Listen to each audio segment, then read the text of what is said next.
안녕하세요. DC백 터보 170강 시작하도록 하겠습니다. 많은 분들이 가지고 있는 공통적인 질문에 답변을 드리겠습니다. 5가지 질문에 대한 답변을 들어보시면 이해하시는데 도움이 되실 것입니다. 그럼 첫 번째, DC백 터보 채널을 보면 와류기, 연료절감기에 대해서 진실을 밝혀드리고 있습니다. 왜 그렇게 밝혀드리냐 하면 수십 년 전부터 지금까지 올바른 제품이 없었다. 그리고 많은 분들이 피해를 보고 있다요. 화물차 운전하시는 분들 연료절감기 달았다, 와류기 달았다 성공하신 분 있습니까? 와류기를 장착했다 하면 어떤 현상이 있습니까? 흡기 쪽을 막고 배기 쪽을 막습니다. 그러면 저항체이기 때문에 가속 페달을 살짝 밟고 갈 때 평길, 공차 주행 때는 도움이 됩니다. 그런데 중량 적재를 해버리고 긴 오르막길을 운행한다 하면 흡입 공기량이 부족해져 버려요. 그럼 어떤 현상이 생기느냐? 매연이 많이 나오고 출력이 떨어지고 연비가 떨어집니다. 그래서 부작용을 동반하고 있습니다. 그런데乘用차 같은 경우는 어떤 현상이 생기느냐? 보통 살살 밟고 다니죠. 그러면 고속주행을 한다, 긴 오르막길을 주행한다 하면 부작용이 나옵니다. 또 시내주행을 할 때 가속 페달을 푹푹 밟으면 어떻게 될까? 그때는 공기량이 부족해집니다. 그래서 푹푹 밟고 다니시는 분은 매연 발생량이 많아집니다. 자, 이 매연이 어디로 가냐 이거예요. 배기구로 다 나가면 좋은데 DPF에 걸립니다. 그럼 배합이 증가하죠. 배합이 증가하면 블로바이 가스 발생량이 많아집니다. 유전기가 많아집니다. 그럼 엔진 오일이 흡기 쪽으로 들어갑니다. 엔진 오일이 연소가 될까요? 안 되죠. 그러면 카본이 다시 발생합니다. 엔진 내부에 응착이 되죠. 엔진 성능 계속 떨어집니다. 그래서 이런 장단점을 액면 그대로 와류기 공부 영상을 통해서 많이 밝혀드렸습니다. 자, 대부분의 사람들은 와류기, 연료절감기 분간할 수 있는 능력이 없어요. 경험이 없고 또 기술적으로 알지 못하기 때문에. 문과 출신 기술을 알 수 있을까요? 자, 검사나 판사나 이런 사람들은 문과 출신이 대부분입니다. 문과 계통이 아닙니다. 잘 몰라요. 그러니까 문과 출신만 있는 게 아니다는 거예요. 그래서 상식적으로 접근하시라. 그래서 중학생, 고등학생 정도 되면 이해할 수 있는 수준으로 많이 설명을 해드렸어요. 그래서 자동차 엔진에 흡기나 배기 쪽에 와류기를 집어넣으면 호불호가 갈리게 돼 있습니다. 어떤 사람은 좋다 그러고 어떤 사람은 나쁘다 그러고 엔진에 데미지 간다 그러고 합니다. 이유를 알아야 된다 이거예요. 그래서 싹 설명해드리고 네이버 DC백 터보 카페에 가보시면 와류기 제거한 거 주르륵 올려놨습니다. 이유가 있겠죠. 내돈내산으로 구입하신 분이 아무런 득도 안 된다, 오히려 손해를 본다, 어떤 사람은 좋다 하는데 와류기를 장착하시는 분들이 한둘이겠습니까? 왜 뗄까요?乘用차는 잘 몰라서 돈 주고 샀으니까 그냥 타지 좋겠지 하겠지만 화물차에 와류기를 장착하고 운행하고 계신다면 이런 부분 확인하셔야 됩니다. 차값이 한두 푼입니까? 엔진을 고장 없이 오래 쓰려고 장착을 했을 거 아닙니까? 그죠? 그러니까 공부를 하시라는 거예요. 자, 연료절감기. 연료절감기 있나요? 쉽지 않죠. 이론이 없는 상태에서 연료절감된다. 말이 안 되는 거예요. 이론을 절대 끄집어내지 않습니다. 와류기하고 연료절감기 올바른 이론 있을까요? 없어요. 그러니까 쏠깃한 말을 하면 계속 반복적인 개별서 방식으로 홍보를 하면 살짝 기울어가 넘어갑니다. 지금 화물차 차주들이 와류기, 연료절감기 안 믿습니다. 왜 안 믿을까? 소문이 다 난다는 거예요. 그래서 연료절감기를 하면 종류도 많습니다. 원리를 보면 별거 아니에요. 차에 부작용을 줄 수 있다. 또 부작용을 주지 않는다. 또 별의별 것 다 있습니다. 전기를 컨트롤하는 방법을 많이 쓰죠. 전압 보정을 무시해버립니다. 이슈는 전압 보정을 합니다. 평균 전압으로 연료 분사량을 결정하기 때문에 배터리 전압이 이슈에 전달될 때 평균 전압을 떨어뜨려버리면 연료 보정을 합니다. 그래서 출력이 올라가요. 힘이 좋아요. 그런데 운전자들이 그걸 알까요? 모르죠. 자, 쉽게 생각해서 출력 한번 올려봅시다. 그냥 간단한 게 있어요. 흡기 센서 옆에 통로에 일부분을 막아버리면 흡기 센서로 지나가는 공기가 풍속이 빨라집니다. 그러면 공기가 많이 들어왔다고 이슈는 연료 분사량을 늘려버립니다. 그럼 출력이 올라가죠. 자, 매연이 많이 나오는 차 어떻게 할까요? 흡기 센서 전단과 후단 다른 구회로를 만들어서 파이프를 한 개 연결해 놓으면 됩니다. 그럼 흡기 센서로 들어가는 공기가 적게 들어가겠죠. 그러면 풍속이 떨어지잖아요. 그러면 공기가 작게 들어왔다고 해서 연료 분사량을 줄입니다. 이렇게 하면 공기는 많이 들어가지만 연료 분사량을 줄이기 때문에 매연 발생량을 줄일 수가 있습니다. 그만큼 간단하다는 거예요. 자, 연료 압력 센서 값을 이슈에 전달하게 되는데 그 값을 떨어뜨리면 어떻게 되느냐? 전압을 올리면 어떻게 되느냐? 그거예요. 전압을 올려서 이슈에 전달하게 되면 매연 발생량 줄어듭니다. 전압을 떨어뜨려서 이슈에 전달하게 되면 출력이 올라갑니다. 연료 분사량 늘어날 거니까. 연료 압력을 퍼데이터를 만들어서 보내주면 이슈에서는 퍼데이터를 기준으로 연료 분사량을 결정하기 때문에 차가 출력을 좋게 만들거나 매연 발생량을 줄일 수 있다예요. 그래서 자동차는 공학의 직결체입니다. 어떤 걸 건드렸을 때 어떤 효과가 나온다 분명히 알고 있어야 되는 거죠. 그래서 이런 부분들을 전반적으로 다 까발려 뒀어요. 보시라는 거예요. 그렇게 공부를 해야 됩니다. 자동차에 깊이 있게 공부하지 않았다면 판단 능력이 없습니다. 정비한다고 다 할까요? 몰라요. 대부분 깊이 있는 원리 이런 부분을 공부하지 않고 부속을 붙였다 뗐다 이런 위주로 하다 보니까 원리를 배우고 다시금 엔진을 설계할 수 있는 능력이 갈 때까지는 오리무중입니다. 그래서 정비하시는 분들도 이럴진데 일반인이 알겠냐 이거죠. 계속 가문이슬을 하면 그게 낚입니다. 그래서 와류기를 까는 이유가 그겁니다. 사기당하지 마라. 화물차를 운행하면서 고속도로 휴게소에서 밤잠을 자가면서 열심히 일해서 돈을 벌지 않습니까? 땀의 대가로 돈을 법니다. 제가 화물차 뒤에 타고 같이 운행을 하면서 운전을 가르친 게 2,500명이 넘어요. 그러니까 그 삶의 고단함을 알고 있습니다. 화물차 차주를 대상으로 땡구라를 치면서 호주머니 돈을 빼가는 소매치기와 같은 방법 좋아하지 않습니다. 그래서 액면 그대로 까드린다예요. 자, 그러면 와류기 파는 사람이나 연료절감기 파는 사람들이 뭘 할까요? 자기네들 밥벌이에 방해가 되죠. 싫어할 거 아닙니까? 싫어하더라도 옳은 것은 옳다, 틀린 것은 틀리다고 할 수 있어야 엔지니어다 이거예요. 그래서 다 까발려 드리는 것입니다. 와류기하고 연료절감기 자료들 네이버 디시백 터보 카페에 가보시면 다 공개해놨어요. 시험 성적서 있다? 시험 성적서요. 돈 주면 만들어줘요. 도작질 얼마든지 해요. 짜고 치는 고스톱 얼마든지 하고 있다고. 그래서 그 야바이꾼들한테 속지 마시라는 거야. 판단 능력을 가지시려면 아는 정보를 취합해야 될 것입니다. 그래서 그런 정보들을 한 군데 모아뒀어요. 수십 년 전부터 연료절감기 나왔고 와류기 나왔습니다. 다 까발려 드리는 거예요. 그래서 판단을 정확하게 하시라 이거예요. 어떤 기술이 나온다 그러면 자동차 메이커 기술을 뛰어넘어야 됩니다. 이런 이야기 하죠. 그렇게 좋으면 자동차 메이커에서 인정해야 된다고 생각하시는 분들 있죠. 그럼 반대로 물어보겠습니다. 전 세계 자동차 메이커 그렇게 기술력이 좋다 그러면 전 세계 자동차 메이커 하나같이 터보렉 하나도 잡지 못하고 있냐 이거예요. 터보렉도 못 잡는 게 무슨 기술력입니까? 또 하나 더 보죠. 스로틀 바디에 카본 슬러지 영착되는 것, 그거 클리닝 꼭 밖에서 카센터에서 정비업체에서 클리닝 업체에서 해야 됩니까? 카본 슬러지가 스로틀 바디, 스웰 밸브, EGR 밸브 쪽에 영착되지 않도록 만드는 기술은 개발했습니까? 자동차 메이커에서 해야 되는 거예요. 그런데 그 정도도 하지 못하는 기술력을 가진 자동차 메이커 그 사람들이 인정해 주기를 바라냐 이거죠. 어떤 기술을 판단할 때 스스로 판단하셔야 됩니다. 자동차 메이커에서 스로틀 바디, 스웰 밸브, EGR 밸브 쪽에 카본 물질이 영착되지 않게끔 만드는 자동차 메이커 있습니까? 그래서 냉정하게 보시라는 거예요. 누가 맞고 누가 틀리다 알아야 될 것 아닙니까? 자, 자동차 메이커에서는 역류 에너지를 활용하는 기술 개발 못했습니다. 또 역류 에너지를 충격파로 변환시켜서 엔진 내부를 클리닝시키는 기술을 개발하지 못했습니다. 그래서 디시백 터보는 자동차 메이커 기술력을 뛰어넘었다고 말씀을 드리는 것입니다. 자, 다음 또 보겠습니다. 효과가 있다면 자동차 메이커에서 애초에 달고 나왔지 않겠느냐 이렇게 하십니다. 그런데 생각을 해보세요. 자, 자동차 메이커 현대가 연간 600만 대, 폭스바겐이 800만 대, 도요타가 1000만 대 이렇게 판다고 칩시다. 그러면 1000만 대를 생산하는데 한 대당 10,000만 원가 절감을 하면 연간 1천억 원의 수익이 생깁니다. 경영이익이죠. 그럼 한 대당 10만 원만 원가 절감을 하면 연간 1조 원의 경영이익이 발생한다 이겁니다.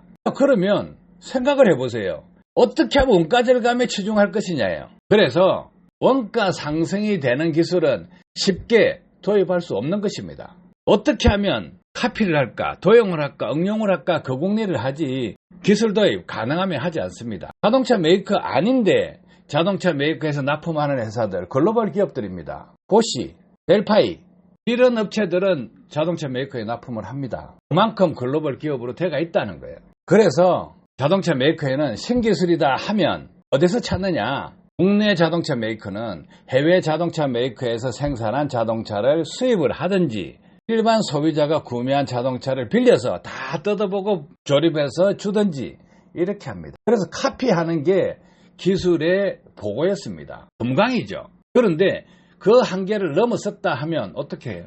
못하는 거예요. 후진국 업체의 자동차 메이커는 해외 자동차 메이커 기술을 카피뜨기 바쁩니다. 부품 기술을 빼내기도 바빠요. 그런데 시중에 있는 거 찾으려고 하겠습니까? 못해요. 경영은 누가 합니까? 공가계통이 대체적으로 안 합니다. 문가계통이 합니다. 상가계통이 하고. 그래서 기술을 보는 눈이 없어요. 그럼 공가계통은 머슴들이지 않습니까? 머슴들이 목소리 냅니까? 우유부단하게 밥가락만 지키면 되는 것입니다. 퇴직할 때까지 월급만 잘 받으면 돼요. 최고 경영자들은 어떻게 합니까? 엔지니어가 정상적인 기술을 발굴하고 개발하는데 시간을 기다려주지 않아요. 잘못되면 책임은 과중하게 줍니다. 그러니까 안 움직이죠. 그래서 효과가 있다면 애초에 달고 놓겠지 하는 생각은 버리세요. 다 달고 놓은다 그러면 좋은 차를 사야죠. 그래서 자동차 메이커의 기술력은 한계가 있다. 새로운 기술은 먼저 애프터마켓에서 나옵니다. 에코롤 주행 있죠? 자동차 메이커가 먼저 했을까요? 아닙니다. 시중에서 먼저 나왔었어요. 그런데 그 기술 그냥 응용해서 카피를 해버립니다. 그래서 자동차 메이커에서 사용하고 있죠. 자, 그럼 다음에 보겠습니다. DC100 터보 가격이 비쌀까요? 쌀까요? 궁금하죠? 돈은 비싸요. 가격은 쌉니다. 왜 싸느냐? 어떤 기술을 구매하는 것은 가치를 구매하는 것입니다. 물건을 구매하는 것이 아니에요. 그러면 이제까지 연료를 절약하면서 출력을 증가시키는 기술이 있었나요? 매년 연비 1% 올리기도 버거운 기술 시장입니다. 그런데 차주는 무엇을 원합니까? 출력이 향상되기를 바래요. 그런데 연료도 절감되기를 바란다 이거예요. 그 두 가지를 같이 원한다. 또 자동차 메이커에서 해결하지 못한 문제, 엔진 내부에 오염물질이 응착되는 것, 오염물질 발생량을 줄이는 것 못하고 있지 않습니까? 또 터보렉이 없는 차량을 원한다예요. 자, 이 모든 것은 자동차 메이커에서 해결하지 못한 부분의 기술입니다. 그런데 DC100 터보는 이것을 해결했어요. 출력도 올리고 연료 절감도 된다. 그리고 엔진 오염을 예방한다. 엔진 내부에 응착된 오염물질을 클리닝 시킨다. 그거잖아요. 그래서 이 부분을 해결하는데 자동차 메이커에서 해결하지 못한 부분을 해결해 주는데 가치가 있죠. 자, 출력 올리면 운전이 편합니다. 피로도가 줄어들어요. 그렇지만 제껴놓고 오염물질 응착된다. 그러면 클리닝 안 해도 뭐 대충 엔진 성능이 떨어지더라도 상관없다. 그러면 제껴놓고 터보렉이 없으면 가속 페달을 밟을 때 차가 힘이 있으니까 푹푹 차고 나갑니다. 그것도 제껴놓고 경제적으로만 따져보자 이거예요. 기름값 하나만 보자 이거예요. 기름값. 그럼 화물차 매월 연료비 500만 원 쓴다고 했을 때 5% 절약하면 매월 25만 원을 아끼는 것이고요. 10% 절약하면 50만 원 아끼고 20% 절약하면 100만 원 아낍니다. 이 돈 적은 것 같죠? 이것을 1년간으로 환산해보면 5% 절약 시에 300만 원, 10% 절약 시에 600만 원, 20% 절약 시에 1200만 원. 그럼 10년으로 가봅시다. 차 사면 기본 10년 타야 되지 않습니까? 화물차들. 그러면 10년간 연료비 6억 지출하는데 5% 절약하면 3천만 원, 10% 절약하면 6천만 원, 20% 절약하면 1억 2천만 원입니다. 자, 20년간 해보면 어떻습니까? 5% 절약 시 6천만 원, 10% 절약 시에 1억 2천만 원, 20% 절약 시 2억 4천만 원입니다. 생각을 해보시라고요. 차를 2억 3억 주고 사서 운행을 하지 않습니까? 자동차를 사용하면 사용할수록 감가상각이 일어나게 됩니다. 자, 그런데 그 2억 3억의 차를 사서 캐피탈로 계속 갚아내고 있죠. 그래서 생활비 벌고 좀 돈 좀 더 만져보겠다고 열심히 하지 않습니까? 어차피 운전을 하고 있지 않습니까? 어차피 운전을 하고 있는데 자동차 메이커에서 해결하지 못한 기술을 접목해두면 도움이 되는 건 당연한 거 아닙니까? 그리고 DC100 터보 출시하기 전에 이미 DC100이라는 모니터를 개발해서 수많은 운전자가 연비 운전을 배웠습니다. 그 당시만 하더라도 기름값 10%, 20%, 30% 절약하는 사람들 많았어요. 덤으로 배우시라는 거예요. 그래서 덤으로 배울 수 있게끔 제가 연비 운전에 관한 것도 유튜브나 네이버 DC100 터보 카페에 업로드를 많이 해놨어요. 지식이니까 나누자 이거예요. 그 나누는 거 조금씩 배워서 해보세요. 도움 돼요. 아무것도 안 하더라도 그 지식을 배워서 연습이라도 하고 실천을 하면, 노력을 하면 그 돈은 누구 겁니까? 본인 것입니다. 자기 자신을 위해서 공부를 조금 하셔서 실천을 해보시면 도움이 됩니다. 성룡차 화물차, 시내버스 운전자, 수많은 사람들이 연비운전을 배워서 기름값을 아끼고 있습니다. 증명된 거잖아요. 그죠? 경제운전한다, 연비운전한다, 에코드라이브 한다. 이렇게 하면 기름 아낀다는 거 다 압니다. 그런데 어떻게 하느냐 몰랐잖아요. 그 기준을 만든 사람이에요. 자, 그런 지식들은 죽을 때 가져가지 못합니다. 그래서 나누어 드리는 거예요. 이렇게 지식을 공유하게 되면 많은 사람들한테 도움이 될 것 아니냐 이거예요. 그래서 나눠 드리는 거예요. 그래서 공부하시라는 거예요. 기름값 10%면 20%면 30%면 어떻습니까? 아껴 보시라는 거야. 어차피 주유소에 갖다 줄 돈, 그 돈 갖다 주면 세금 좀 빼고 그죠? 나머지는 해외로 나갑니다. 그래서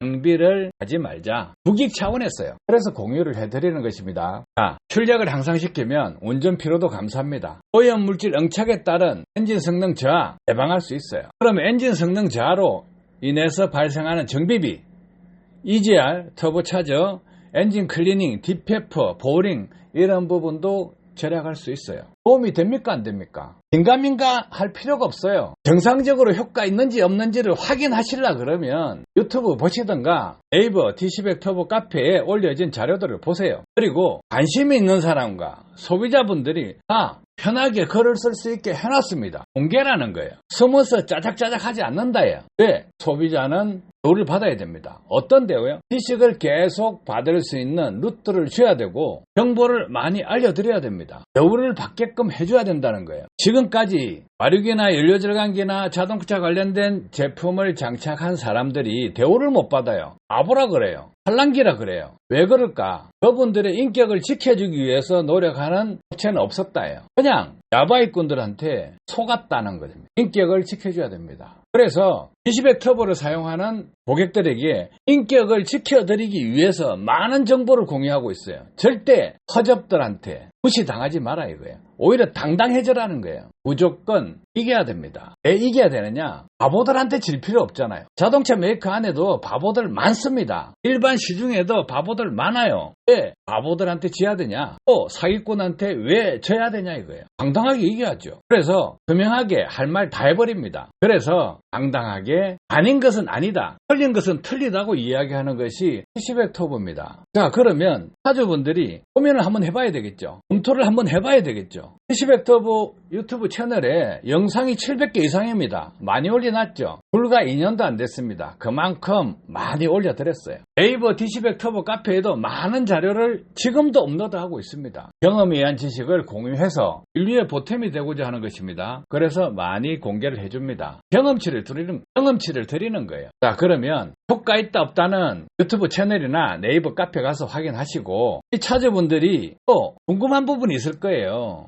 D1000 터보를 장착하는데 왜 배기관을 잘라서 그 부분을 교체하고 용접을 하느냐 하는 부분입니다. 무식하지 않아요. 배기관 잘라서 용접하는 거 엄청 힘들어요. 왜 힘들까요? 남들이 안 하는 방법을 쓰니까. 그런데 와류기 업체들 어떻게 합니까? 배기관 안에 막 쑤셔넣어요. 쑤셔넣으면 어떻습니까? 저항체죠. 저항체가 들어가면 어떤 현상이 생기느냐? 연료 분사량이 적을 때 저속 회전을 시킬 때 이때는 도움이 됩니다. 왜? 배기관 간격을 줄였기 때문에 도움이 된다예요. 그런데 중량적재 오르막길 주행하면 역효과가 나버려요. 무조건 역효과가 납니다. 자동차 메이커는요, 배기관 간격을 평균값을 잡아놓습니다. 오르막길에 조금 손해보고 한길이나 내리막길에서 이익을 보고, 그래서 합쳐서 가장 좋은 조건으로 배기관 사이즈를 결정합니다. 그런데 오르막길에 부작용이 있다 이거예요. 기존 스탠다드 배기관 자체도. 그러면 배합이 안 걸리게끔 해줘야 되겠죠. 그러면 기존에 걸리는 배기관의 배합을 줄여주면 좋다는 거예요.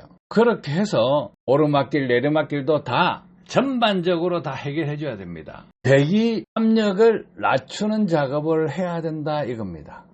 그러면 또 흡기는 어떻습니까? 흡기는 가압을 시켜줘야 돼요. 엔진 내부 영착되는 것 어떻게 해결합니까?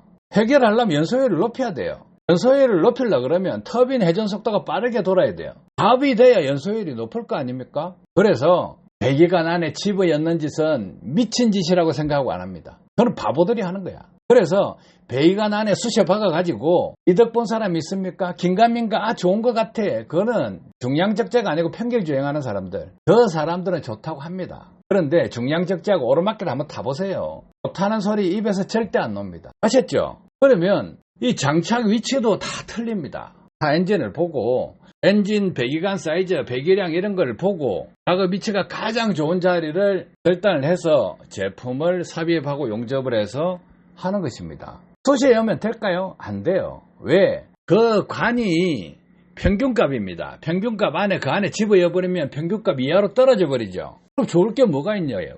그래서 배관을 교체를 하는 것입니다. 돈만 벌라 그러면 차주가 어떻게 되든 상관없이 가격 때리치고, 그죠? 그 다음에 안에다가 막 쑤셔 박아보면 됩니다. 어차피 화물차 차주분들은 조금 똑똑하다고 할 수가 있어요. 왜? 경험치로 매일 운행을 하니까 기름값도 확인을 하고 있으니까. 그런데 성용차는 어떻습니까? 연비를 측정할 수 있는 운행 코스를 운행하지 않아요.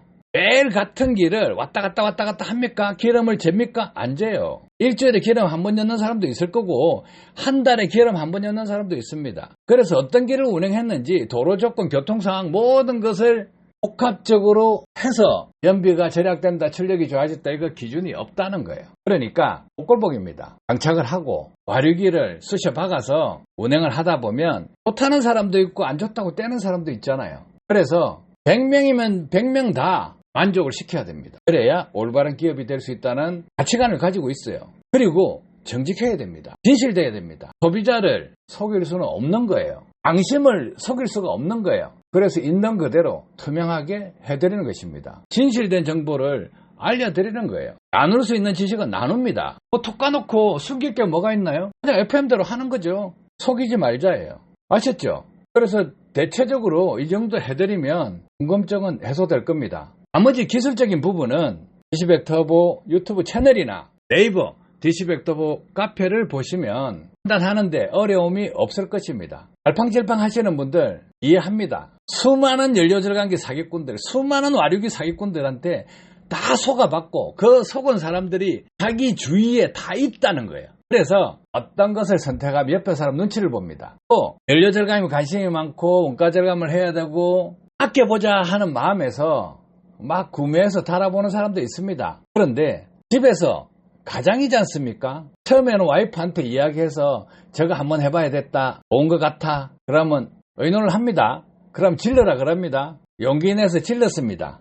수십만 원부터 1000만 원 이상 하는 제품을 장착을 했어요. 그런데 기대했던 것보다 효과가 안 나와. 어떤 거는 마이너스 효과가 나고 어떤 거는 하나 많아야 몇백만 원, 1000만 원 돈 줘도 후회하는 사람 많습니다. 그런데 쪽팔려서 말을 못해요. 다른 사람한테 말 못하잖아요. 그냥 돈을 많이 박았으니까 좋아 합니다. 그런데 실상을 한번 보세요. 어떤 것을 달아서 기름값 아껴진다 하는 제품 있었냐 이거죠. 그런데 연소 효율 높여주는 제품 있었나요? 그것도 없었어요. 이론을 정상적으로 이야기해주고 진실되게 거짓없이 이야기해주는 그런 제품 있었나요? 없어요. 연료절감기, 와류기 다 한번 보세요. 이론이 엉터리인데 어떤 결과를 기대하냐 이거죠. 가격이 싸다, 50만원, 100만원이다, 한번 질러봐, 던져보세요. 실패합니다. 다 떼고 있잖아요 지금 현장에서. 그러니까 다른 사람들한테 말도 못하고 스무스하지 않습니까? 내가 구입을 했다 하면 당당하게 내 이거 샀어 이렇게 못하죠. 왜? 효과 안 나오니까. 그럼 집에서도 가장인데 어깨 힘이 들어가나요? 한 두세 번 사고치 보세요. 집에서요 뭐라 그럽니까? 미신이 땅바닥으로 가버려요. 그러니까 신뢰가 없어진다 이거예요. 팔랑귀라는 말이 어디서 나왔습니까? 남이 말을 하면 잘 듣고 속속속속 넘어간다, 이런 사람을 팔랑귀라 그럽니다. 그분들이 착한 사람들이에요. 순진하고 착하다고 해서 좋은 겁니까? 사기꾼은 호시탐탐 그런 사람들을 노려요. 그래서 정직하게 이야기할 수 있는 사람, 그래서 정직한 사람, 진실된 사람, 일단 사람을 먼저 찾으세요. 그리고 그 다음에 기술을 보세요. 이론이 있느냐? 쓰는 사람들이, 장착한 사람들이, 사용하는 사람들이 좋다고 하느냐? 가식 없이 그렇게 하고 있느냐? 똑똑한 사람들이 선택을 하고 있느냐? 보시라는 거야. 자, 연료절감기나 와류기 좋아하시는 분들은, 튜닝 좋아하시는 분은 돌고 합니다. 동착역이 어딜까요? 디시백 터보를 하고 나면 그 뒤에 진행은 없습니다. 다 끝나버려요. 왜? 이제까지 수많은 연료절감기, 와류기, 연료절감과 관련된 상품들 다 해봤는데 엉터리라는 걸 뒤늦게 찾게 된다는 거죠. 그러면 두 번 다시 와류기 안 봅니다. 디시백 터보 장착하신 분들이 와류기를 안 보는 이유는 그런 것입니다. 많이 배웠다는 거예요. 경험을 통해서 많이 배웠기 때문에 판단을 하고 있다는 것입니다. 도움 되셨길 바랍니다. 감사합니다.